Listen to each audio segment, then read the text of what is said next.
Hello all, welcome to my channel. ఈరోజు special tea time స్నాక్గా లేదా పిల్లలు స్కూల్ నుండి వచ్చిన తర్వాత ఈవినింగ్ స్నాక్గా ఈ రెసిపీ చూపిస్తున్నాను. ఇది హెల్దీ అని నేను రికమెండ్ చేయట్లేదు, కానీ బయట దొరికే ప్యాకెట్ ఫుడ్స్, ప్రిజర్వేటివ్స్ వాడిన ఫుడ్స్ కంటే ఇది బెటర్ అని నా ఒపీనియన్. దీనికోసం ఒక కప్ తీసుకున్నాను, అందులో ఒక కప్ మైదా పిండి తీసుకున్నాను. మీరు ఇక్కడ మల్టీగ్రెయిన్ పిండి అయినా తీసుకోవచ్చు, కానీ ప్యూర్ గోధుమ పిండి అయితే తీసుకోవద్దు, మెత్తగా ఉంటాయి. అలాగే ఇక్కడ నేను ఒక 1.5 స్పూన్ బటర్ తీసుకున్నాను, ఇది హోమ్ మేడ్ బటర్. అలాగే ఒక 2 స్పూన్ల నెయ్యి వేసుకున్నాను. నెయ్యి బటర్ ఎందుకని అనుకుంటున్నారా? కొందరికి బటర్ ఫుల్గా టేస్ట్గా నచ్చదు, మొత్తం బటర్తోనే చేస్తే. సో ఈ 2 కాంబినేషన్ ట్రై చేశాను నేను.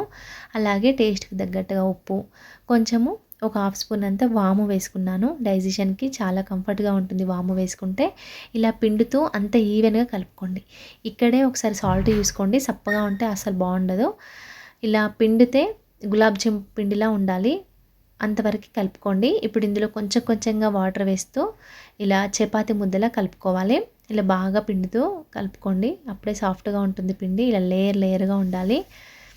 ఇప్పుడు ఫైనల్గా నేను కొంచెం నెయ్యి అప్లై చేశాను. అప్లై చేసి పెడితే సాఫ్ట్గా ఉంటుంది పిండి, ఆరిపోకుండా.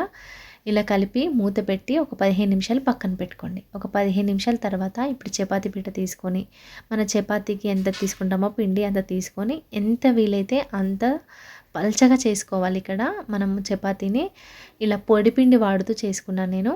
చాలా పల్చగా చేసుకోండి. ఇలా బాగా పల్చగా చేసుకున్న తర్వాత పైన ఈవెన్గా నెయ్యి అయినా ఆయిల్ అయినా అప్లై చేసుకోండి. అప్లై చేసుకొని ఈ విధంగా కట్ చేసుకోవాలి. నేను ఇలా శంకు టైప్లో, గవ్వల టైప్లో చేశాను. మీకు నచ్చిన షేప్లో చేసుకోవచ్చు, ఎందుకంటే పిల్లలకి ఇట్లా అట్రాక్టివ్గా ఉండాలి కదా చూడగానే.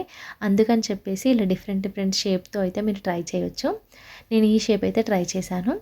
ఇలా ఒక్కొక్కటిగా ఫోల్డ్ చేసుకోండి, నెమ్మదిగా చేసుకొని ఎడ్జెస్ మంచిగా ప్యాక్ చేయాలి, లేదంటే ఆయిల్లో వేయగానే విడిపోతాయి. ఇలా అన్నీ ఒకదాని తర్వాత ఒకటి చేసుకొని ఆయిల్ బాగా వేడి చేసుకోవాలి. ఇప్పుడు ఆయిల్ వేడెక్కిన తర్వాత స్టవ్ ఆఫ్ చేసి ఇలా వేసుకోండి. ఇలా అన్నీ వేసుకొని ఇలా సగం వేగిన తర్వాత, అంటే పైకి వచ్చిన తర్వాత స్టవ్ ఆన్ చేసుకొని మీడియం టు లో ఫ్లేమ్లో పెట్టుకొని ఇలా తిప్పుతూ కలుపుకుంటూ ఫ్రై చేసుకోవాలి. మనం హై ఫ్లేమ్ మీద పెట్టి ఫ్రై చేసుకుంటే పైన మాడిపోతాయి, లోపలంతా పచ్చిగా ఉంటాయి. సో మీడియం టు లో ఫ్లేమ్లో పెట్టుకొని ఇలా కలుపుతూ కంటిన్యూగా ఫ్రై చేసుకోవాలి. అంతే, సింపుల్గా టేస్టీగా ఉండే టీ టైమ్ స్నాక్ రెడీ అయింది. మీకు నచ్చిందా? నచ్చితే ఒకసారి నేను చెప్పిన విధంగా ట్రై చేయండి. మీకు ఎలా వచ్చిందో నాకు కామెంట్ సెక్షన్లో చెప్పండి. మరిన్ని టేస్టీ అండ్ హెల్దీ రెసిపీస్ కోసం ఛానల్ని సబ్స్క్రైబ్ చేసుకోవడం అస్సలు మర్చిపోవద్దు. ఇది చాలా బాగుంటుంది.